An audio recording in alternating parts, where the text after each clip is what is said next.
Hello and welcome back to another video. This problem, we're given the equation y is equal to x squared minus a. And we're asked which of these is equivalent to the original equation. So the easiest way to do this, if you don't see the pattern immediately, is just to distribute these out. Start with a and go down. Y is equal to x plus a times x minus a.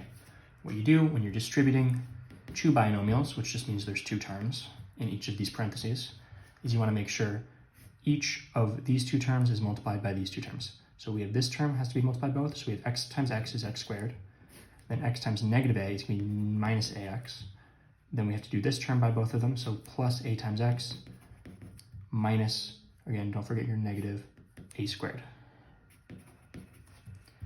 So our last thing to simplify, and again this is for a, x squared, and then minus ax plus ax is 0.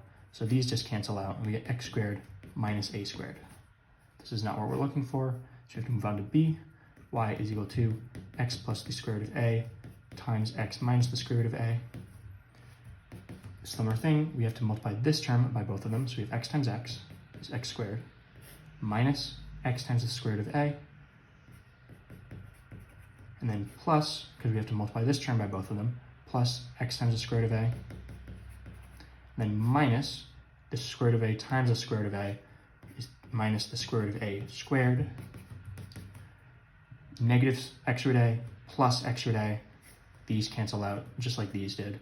We have x squared minus the square root of a squared. What is the square root of a squared? Well, the square root of anything squared is just the thing underneath. So we have x squared minus a.